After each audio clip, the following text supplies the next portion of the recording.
You're watching Teng Tools Muscle Garage, the home of New Zealand's toughest muscle cars, hot rods and street machines. Proudly brought to you by Teng Tools in association with Mount Shop, Maguire's and Need a Car. Coming up, a big day out of the Manawatu, Palmerston North Hot Rod Club's massive swap meet and show and shine, and Cruise & Customs throws open the doors for its midwinter chill out. And we shed raid Dennis Tarrant's hidden treasures in the hills of Wellington. But it's Need a Car getting us underway. This week we're in Auckland, checking out Charlie Bailey's Pro Touring Chevelle.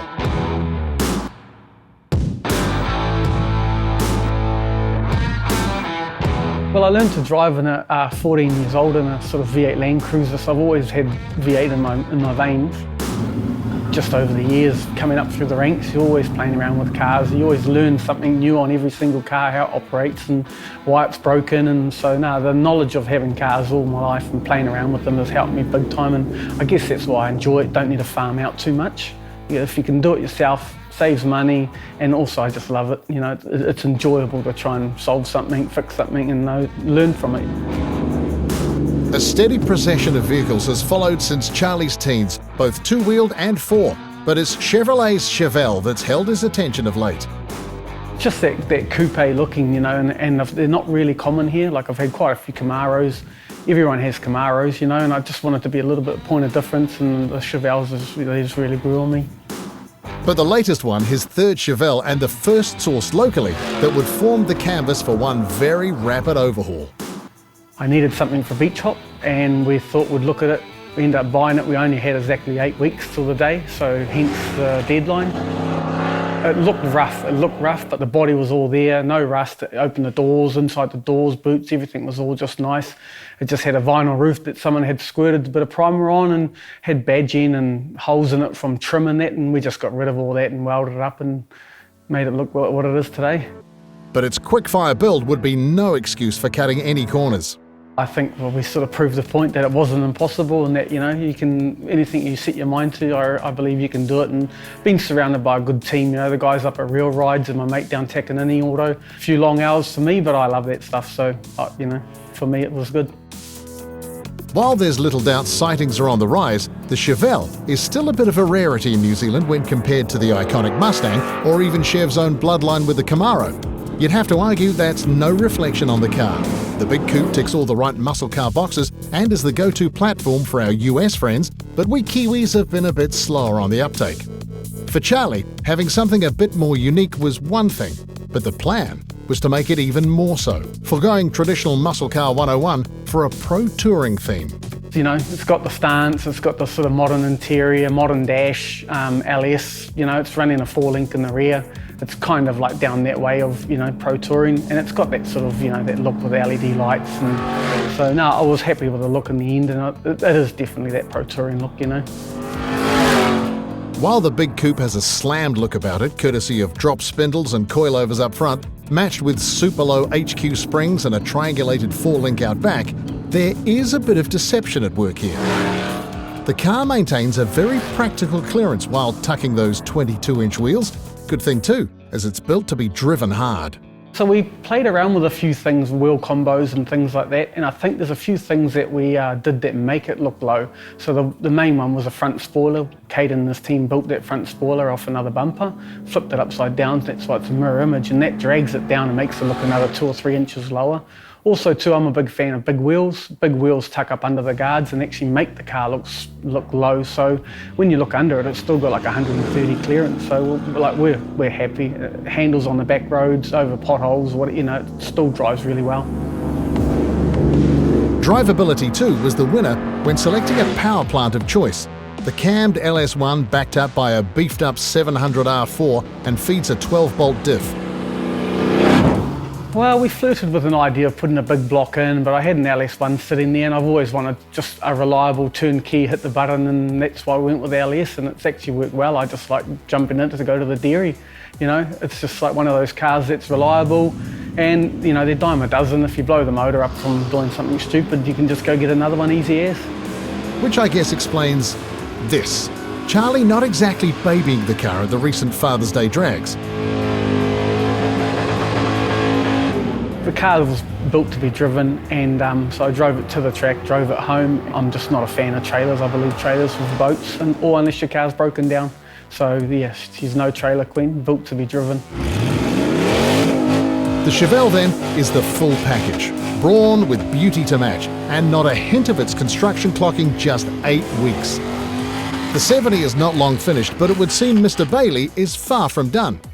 This 71 is next in line, with a race motor for the road and massive 24-inch wheels. It'll make a great option for when the Pro Tourer seems just a bit tame.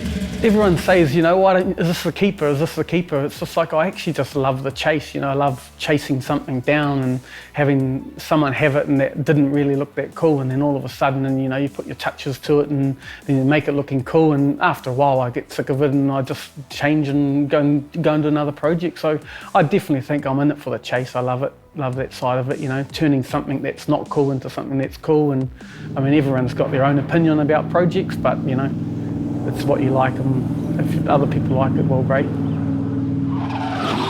Right, thanks to our mates at Mount Shop, it's shed raiding time. And this one? Well, it's a bit of a hidden gem. We're in Wellington, and in a nondescript commercial part of town lies a building that looks very much like all the ones next to it. Right up until you open the door, that is. I was pretty eclectic. I'm so used to it, it's just second nature to me. I just think it's just normal. It sort of shocks people. They see the one half of the garage, but they don't believe that there's another half. I'm quite into 70s stuff now, because the 70s was a simple era.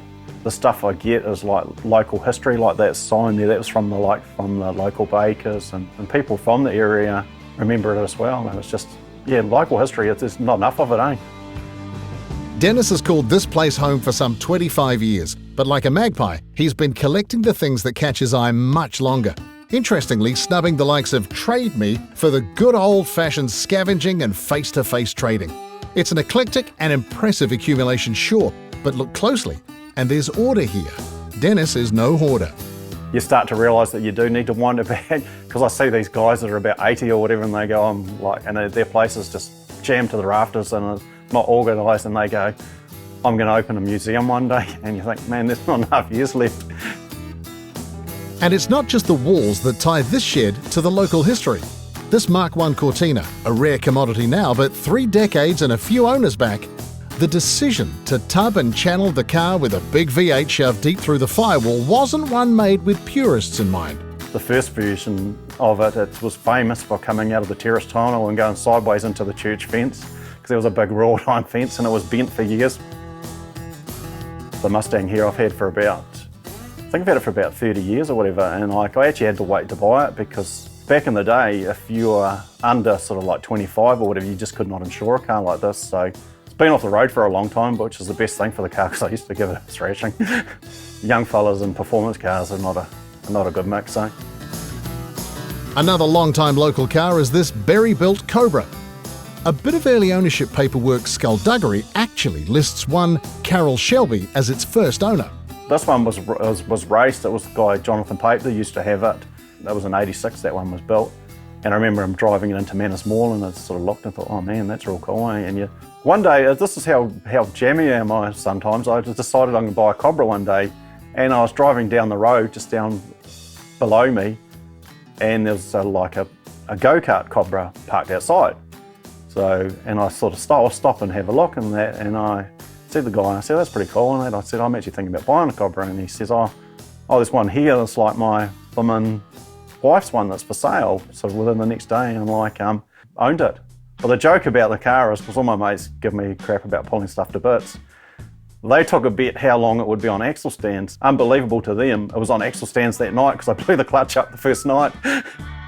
Things take a sharp turn into left field when you venture into the neighbouring garage. Built with the paddocks of events like Muscle Car Madness in mind, the Pop will be sure to make one heck of a talking point, with four-wheel drive spec rollers, possibly the biggest car air horn known to mankind, and talk of a front bumper made from, wait for it, early push mowers. But just when you have Dennis figured as a Ford guy, I think just about every family in New Zealand had an HQ at some stage, and like, it's funny because you have a car for long enough and like they become, I don't know whether I've got a good eye or whatever, but they become really iconic cars, and you pick them up and like, And anybody that knows me, no, I don't sell anything, to the bane of a lot of people. So there's plenty here to keep Dennis well occupied for years, if not decades to come, with another HQ and also a Ford Anglia race car hidden between these walls. Oh yeah, and the XP out back, and a few two-wheeled toys too. Oh, and then there's the extensive model collection boasting some 4,000 Hot Wheels cars. It all makes this hidden gem a neat destination for old friends and new visitors alike. But those friendships come with a clause. All my mates, if I have to move, they're going to be gone for the weekend or gone for the month or whatever. I'm like, yeah, I see the people that annoy me the most, I'm going to find something real obscure to collect, and when I finally die, they can inherit it.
Amazing results, even at full sight.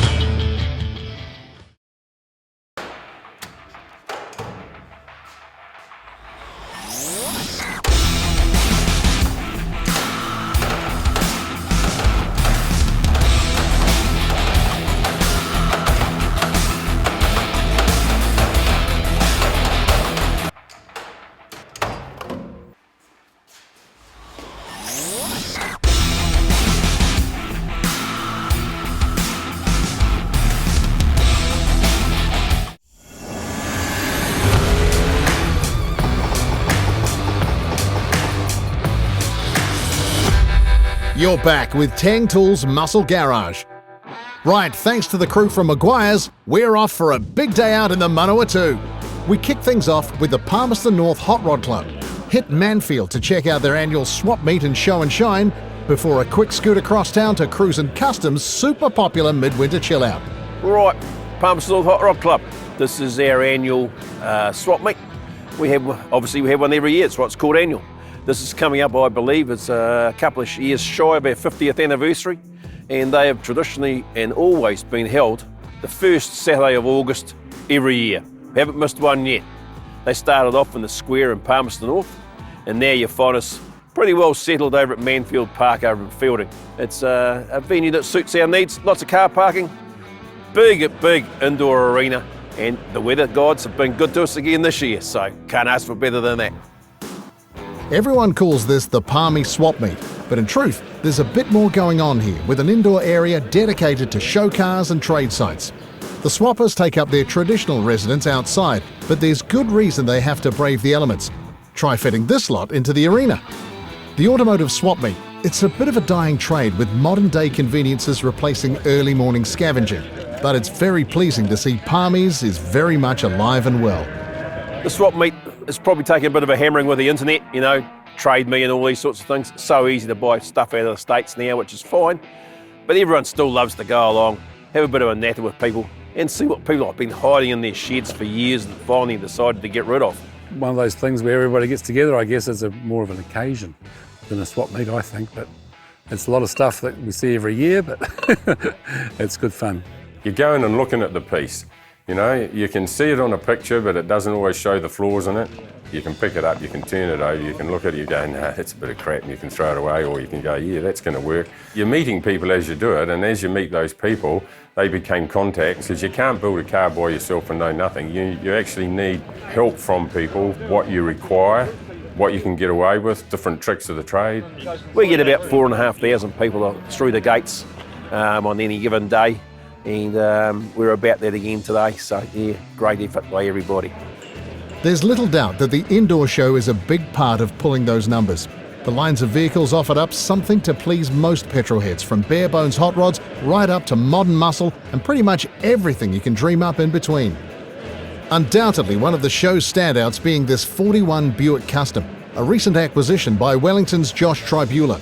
The chopped and dropped tail dragger boasts a bunch of traditional custom cues, and despite looking every bit an all-American 50s time capsule, this car in fact made its way here from Australia. And if you felt like your vitamin D levels were a bit lacking, then good news, there were plenty more cars gleaming their way around the arena on this sunny spring day. And it's safe to say this big Manfield event didn't go unnoticed. A mighty good way to sow the hot rod seed for future generations. I think it's good to see young people nowadays seem to get interested in it and want to give them something to achieve, something to strive for. Promoting more so the hobby of making things look beautiful again, and maybe change it to the hot rod side of it. It's changing the fancy classic car into something that's a little bit more desirable to you and make it personalised. I think there's a big interest in that. A point no better illustrated than when we arrive at our next Palmy destination, Cruisin' Customs, a name that needs little introduction to viewers of this TV show. One of the country's biggest hot rod workshops, and no stranger to bolting together magazine cover-worthy cars too. Recent examples include Peter and Delilah Szymanski's blown 540 Cube HT Monaro, or Beach Hop Top Fiver Tash Collins's LS'd and bagged 55 Nomad Cruiser. So you can bet when they throw open the workshop doors to the public once a year, they're going to get some attention. We've been running the open day for 10 years now.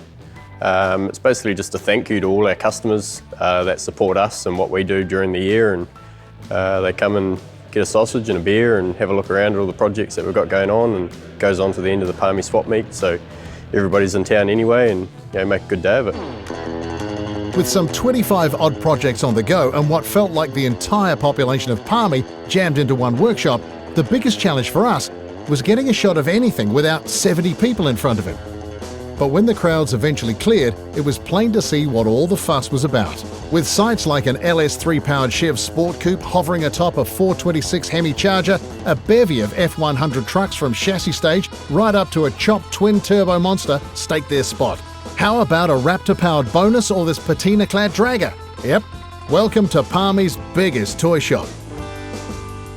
We've got some really awesome customers that let us do some really cool stuff. We get to build their dream, and the shop's not necessarily looking always like this. We are a working shop, so there is a bit of mess going on here and there, but it is really cool to have our sort of mid-year cleanup and lay everything out. So it is a bit of a mini indoor car show of projects, I suppose. From the front of the shop to the back, you can kind of see the process of the finished or near finished cars right at the front to just starting out with cars on chassis tables and on rotisseries and stuff down the back here, and it gives everybody a chance to kind of see what's involved too. There's all various stages of projects in the shop, and a lot of different things from a few mild customs to pickup trucks to pro touring to hot rods. We kind of get a lot of variation in our builds, which is really cool. And it wasn't the only build with a point of difference going on in town. With the open day and swap meet winding down, we got a lead on Roger's hand-built Model A Town Sedan, a work in progress. I like Model A's, I always have. I built one when I was 19 out of fiberglass, but this time I wanted to do steel. And I'm a tall person and I want a bit of room, so I wanted to make it not more than standard. I've stretched it and widened it, and it was the challenge of actually making it. I think I work on the logic that in the old days when they wanted to make a vehicle, nowadays they use plastic moulds to get the shape and how they're going to go. But in the old days, a craftsman would make the vehicle first, and then from then they'd make the moulds and stamp it all out. And I thought, well, if somebody else can make it at the beginning, surely I can. I just need to learn how. And altering dimensions to the extent Roger has meant devising a solid game plan. I'd just done it to scale, printed it off the internet, worked to scale, cut it, placed it, and then stood back and looked at it, because the last thing you wanted to do was put hours and hours and hours of work in and end up with something that looks like a shaggy dog. I want a cruiser, I want something that's soft ride, nice ride, something you could get up and get in, go to Auckland in and get out and feel comfortable. Wife is a social person and likes people to come with us, so that's why it's a four-door town sedan rather than a coupe, but the coupe will be the next one. We look forward to seeing them both. But there's another side to this hot rod game, and that's knowing when to leave them alone too, as is the case with fellow Palmerston North Hot Rod Club member Rowan Lee's 66 Pontiac Catalina. My son found it on oldrides.com, I think it was, and in Seattle, and I got a cousin in Seattle, said you need to go and have a look at this thing. And it's a story where the guy had it, died, son had it in the shed, sat there for 20 years, never been driven, so it was 32,000 miles. Got it back here, went straight through compliance because it's a 32,000 mile car. That's like new. Big block, never been touched. It's just standard, really, and it's amazing. It's just, I bought it so my grandkids can come for a ride. And that, ladies and gentlemen, brings our big day out in the Manawatu to a close. It's very clear to see the hobby is more than, well, just a hobby in this part of the country. It's a way of life. We've got a lot of petrol heads in Palmerston North. Fielding's the same, and God bless it, we're not far away from Wanganui. I think if you've got a hot rod over there, it's got to have something chrome out through the bonnet. There's always new cars popping up around the Manawatu. Events are only going to get bigger down this end of the country. We haven't got the population, Christchurch, Auckland, Hamilton, but we've definitely got a strong scene down here, and it's only going to get bigger. Your ride needs some love? We've got you sorted. Thanks to our mates at Maguire's, we have this massive complete car care pack worth $700 to give away, plus a $500 mount shop voucher to keep the underside shipshape too. To enter, simply head to themotorhood.com and hit the Teng Tools Muscle Garage link. The winner will be drawn at the end of the series. Easy. Teng Tools Muscle Garage was proudly brought to you by Teng Tools. Get organised. Mount Shop, undercar specialists. Maguire's, people who love cars love Maguire's. And Need a Car, the easy way to research and buy cars online.